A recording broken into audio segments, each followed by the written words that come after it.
दोस्तों, अगर आपको भी इंडिया और न्यूजीलैंड के बीच अंतिम गेंद तक खेला गया कांटे का रोमांचक सबसे बड़ा फाइनल मुकाबला पसंद आया हो तो हमारी इस वीडियो को दिल से एक लाइक जरूर कीजिएगा। आज की वीडियो का लाइक टारगेट केवल 500 लाइक का है दोस्तों, तो वीडियो को एक लाइक करना बिल्कुल भी ना भूले।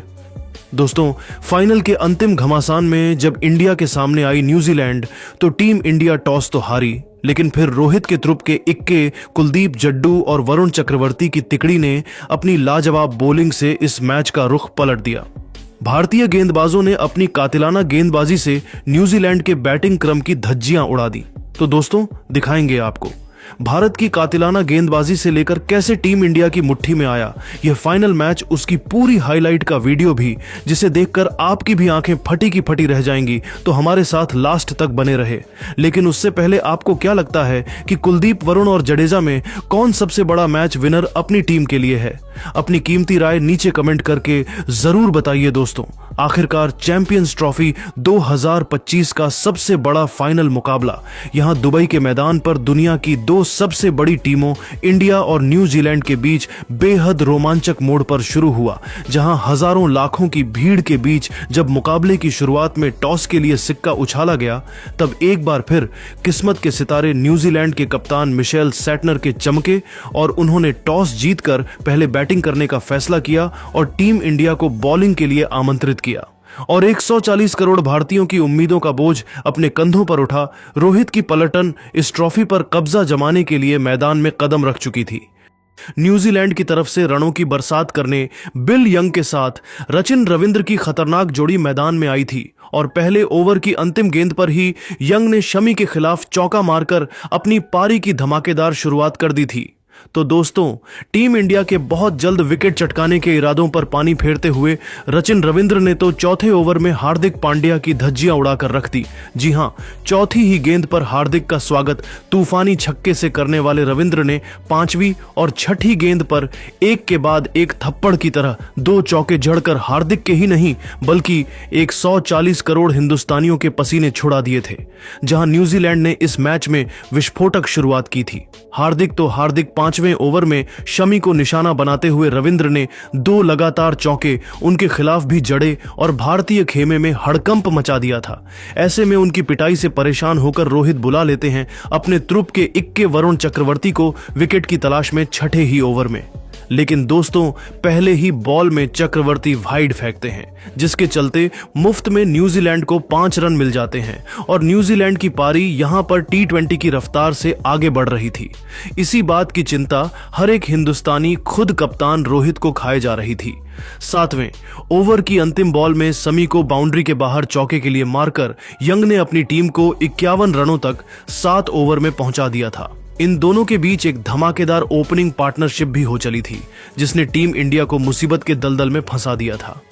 भारतीय गेंदबाजी दबाव में थे। भारतीय बॉलिंग पूरी तरीके से फ्लॉप साबित हुई थी। कप्तान रोहित का हर एक प्लान अब तक फेल होता नजर आया था। न्यूजीलैंड इस मुकाबले में शिकंजा कसती हुई थी अब तक। लेकिन दोस्तों, तभी 7वां ओवर लेकर आए वरुण चक्रवर्ती की पहली ही बॉल में रविंद्र आउट हो जाते हैं। उन्हें ग्राउंड अंपायर ने आउट दे दिया था, लेकिन थर्ड अंपायर की मेहरबानी से इस खिलाड़ी को नया जीवनदान मिला। तो अगली ही बॉल में बाउंड्री पर गन फील्डर श्रेयस अय्यर ने रविंद्र का एक मुश्किल कैच टपका दिया और 2 बॉल पर इस खिलाड़ी को 2 जीवनदान मिले थे, जिससे हर एक भारतीय का दिल टूट गया था। टीम इंडिया पर धीरे धीरे दबाव बहुत अधिक बढ़ता जा रहा था। भारतीय टीम दबाव में बिखरती नजर आ रही थी। लेकिन दोस्तों, तभी वरुण चक्रवर्ती का चमत्कार होता है। ओवर की 5वीं गेंद पर उन्होंने बिल यंग को LBW कर आखिरकार टीम इंडिया की तगड़ी वापसी कराते हुए भारत को पहली सफलता 57 के स्कोर पर दिला दी थी, जहां विल यंग 2 चौकों की बदौलत मात्र 15 रन बनाकर पेवेलियन लौट गए। उनके आउट होने के बाद अब मैदान में आए थे केन विलियमसन अपना जलवा दिखाने के लिए। 10 ओवर में न्यूजीलैंड ने 69 रन एक विकेट के नुकसान पर बना लिए थे। लेकिन दोस्तों, तभी 11वां ओवर लेकर आए। कुलदीप यादव ने अपना जलवा दिखाते हुए पहले ही बॉल में खतरनाक रचिन रविंद्र को क्लीन बोल्ड कर न्यूजीलैंड की कमर ही तोड़ दी थी। इसके बाद तो पूरा स्टेडियम खुशी से झूम उठा था, क्योंकि रविंद्र 29 बॉल में 4 चौकों, 1 छक्के की बदौलत 37 रन बनाकर पेवेलियन लौट गए। 69 रनों पर न्यूजीलैंड के दोनों ओपनर भारत के सामने घुटने टेक गए थे। अब टीम इंडिया इस मैच में बढ़त बनाती दिख रही थी। विलियमसन का साथ निभाने के लिए डेरी मिचेल आए थे। लेकिन दोस्तों, अब भारतीय गेंदबाजों ने मुकाबले में ऐसा तगड़ा पलटवार किया था कि न्यूजीलैंड की पारी तो यहां से ताश के पत्तों की तरह बिखरनी शुरू हो गई।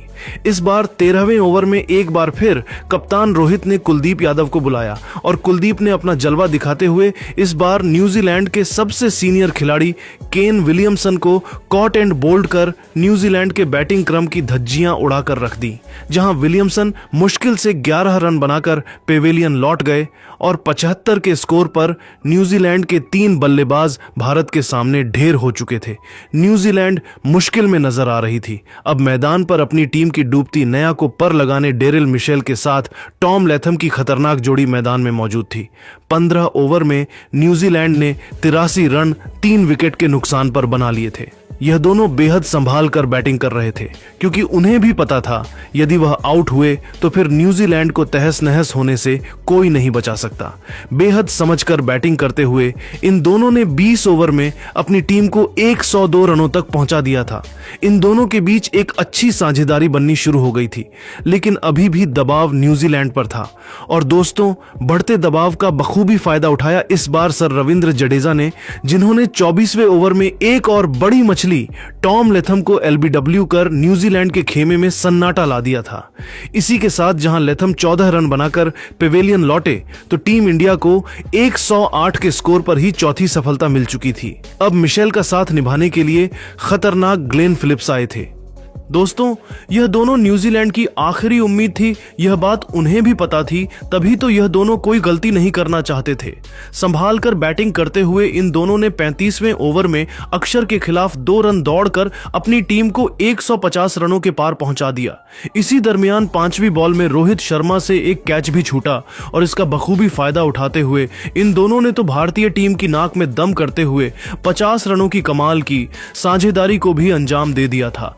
लेकिन दोस्तों, तभी एक बार फिर विकेट की तलाश में रोहित बुलाते हैं 38वें ओवर में वरुण को, और इस गेंदबाज ने आते ही इस बार फिलिप्स का शिकार कर आधी कीवी टीम को अपने सामने घुटनों पर ला दिया था, जहां फिलिप्स 34 रन बनाकर पवेलियन चल दिए। उनके आउट होने के बाद मोर्चा संभालने आए थे माइकल ब्रेसवेल, जिन्होंने मिशेल के साथ मिलकर भारतीय गेंदबाजों पर काउंटर अटैक करना शुरू कर दिया था। डेरी मिचेल ने अपनी लाजवाब हाफ सेंचुरी भी ठोक दी थी। यह खिलाड़ी लोन वॉरियर की तरह अकेले मैदान में डटा हुआ था और अब तो इन दोनों ने टीम इंडिया पर सीधा आक्रमण करना शुरू कर दिया। 24वें ओवर में शमी को छक्का मारकर माइकल ब्रेसवेल ने अपनी टीम को 196 रनों तक पहुंचा दिया था और जिस हिसाब से उनकी बैटिंग चल रही थी, लग रहा था न्यूजीलैंड आसानी से 250 रन भी ठोक सकती है।